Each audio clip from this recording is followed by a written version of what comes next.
야고보서 5장 7절에서 12절 말씀. 시험과 시련을 당하였을 때 어떻게 맞서 승리할 수 있을까요? 오늘 본문의 말씀은 이에 대한 답을 말씀하는데요. 첫 번째, 인내하라고 합니다. 7절 말씀. 그러므로 형제들아, 주께서 강림하시기까지 길이 참으라.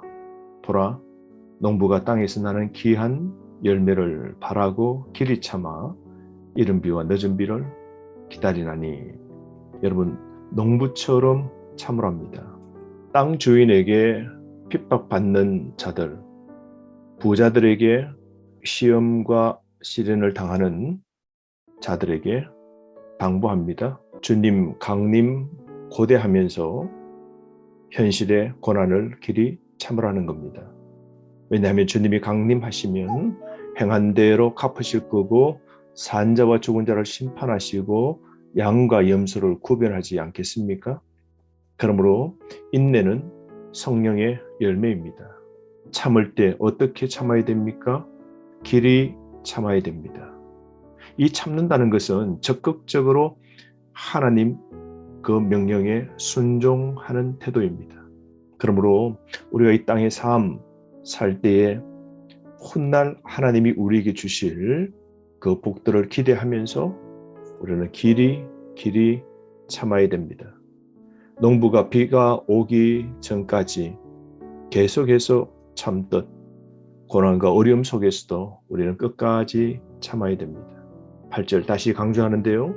너희도 길이 참고 마음을 굳건하게 하라. 주의 강림이 가까우니라. 주님의 강림이 가깝습니다. 길이 참고 우리는 마음을 굳건히 해야 됩니다.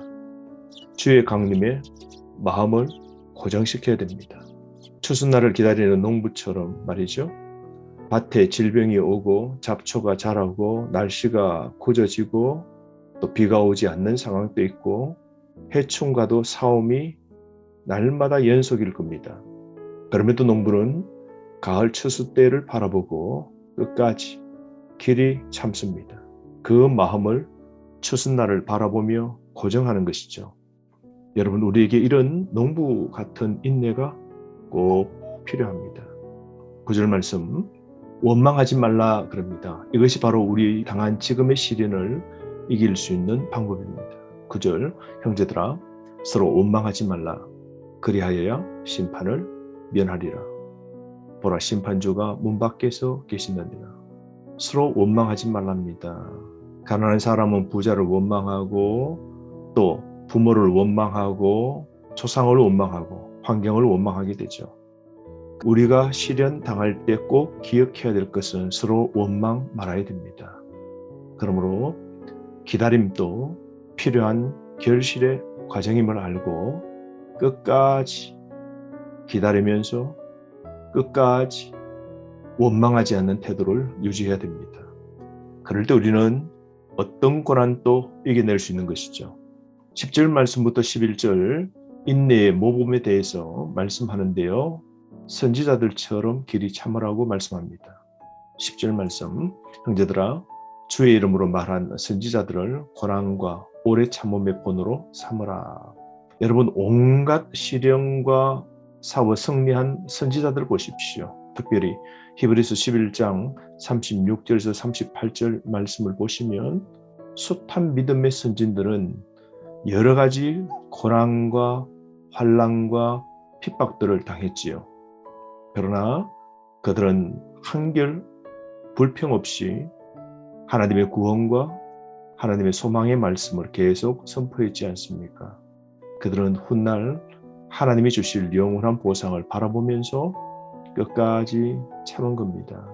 오래 참음의 본이 되는 삶을 내가 살아가야 되는 것이죠. 11절 말씀, 보라, 인내하는 자를 우리가 복되다 하나니 너희가 욥의 인내를 들었고 주께서 주신 결말을 보았거니와 주는 가장 자비하시고 긍휼히 여기시는 이시니라. 모든 시험에서 구원하실 주님만 사모해야 됩니다. 욥 보십시오. 그 일생은 완전한 파산을 맞이하게 됩니다. 10명의 자녀를 잃고 모든 재산들을 다 잃게 되죠. 가축대들이 다 빼앗기게 됩니다. 뿐만 아니라 자신에게는 지독한 병이 찾아와서 그를 괴롭히게 되죠. 그런 수많은 시련도 끝까지 이겨냅니다. 그는 주님의 큰 소망을 간절히 사모하면서 고난을 다 이겨내는 것이죠.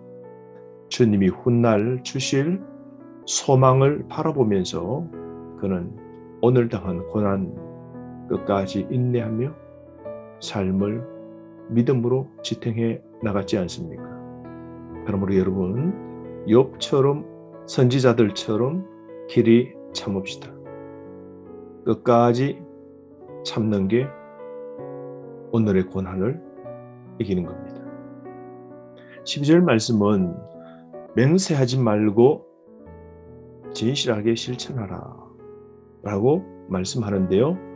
시험을 이기는 또 다른 명령은 맹세하지 말랍니다. 12절 말씀, 내 형제들아 무엇보다도 맹세하지 말지니 하늘로나 땅으로나 아무 다른 것으로도 맹세하지 말고 오직 너희가 그렇다고 생각하는 것은 그렇다 하고 아니라고 생각하는 것은 아니라 하여 정죄받음을 면하라 그럽니다. 우리가 시험을 쳤을 때 맹세하기가 쉽습니다. 또 때로는 저주하기가 쉽죠. 그러므로 우리가 시련과 시험을 당하였을 때 우리는 함부로 맹세하거나 함부로 우리 입 밖에 저주가 나오면 안 됩니다. 진실하게 말하는 법을 우리는 배워야 됩니다. 한다고 했으면 하고 하지 않는다고 했으면 하지 않는 일관성 있는 삶이 필요합니다. 그러므로 입으로 장담만 하지 말고 고난과 시련 가운데서도 말 하나를 진솔하게 지키는 삶 꼭 필요한 것이죠. 그러므로 여러분, 오늘 우리가 세상 속에서 시험 없이 시련 없이 살 수 없지 않습니까? 이 세상 살아갈 때에 우리가 숱한 시련과 환난을 당하게 될 터인데요. 꼭 기억합시다. 주님이 마지막 날 오셔서 길이 참고 주 안에 거하고 주님이 주실 내일의 소망을 바라보고 사는 자에게 반드시 그날 보상해 주십니다. 그러므로 오늘도 무슨 일 때문에 어렵고 힘들고 고난과 고통을 당하십니까? 길이 참읍시다. 끝까지 참읍시다. 마음을 굳건하게 해야 됩니다. 흔들리게 만드는 삶의 문제를 여러분 길이 참음으로 하나님 말씀에 적극적으로 순종함으로 문제를 해결하고 고난을 이겨내는 저와 여러분 되었으면 좋겠습니다. 오늘 주신 말씀을 가지고 하루 종일 길이 참는 연습을 하는 날이 되기를 바랍니다. 말씀으로 승리하십시오.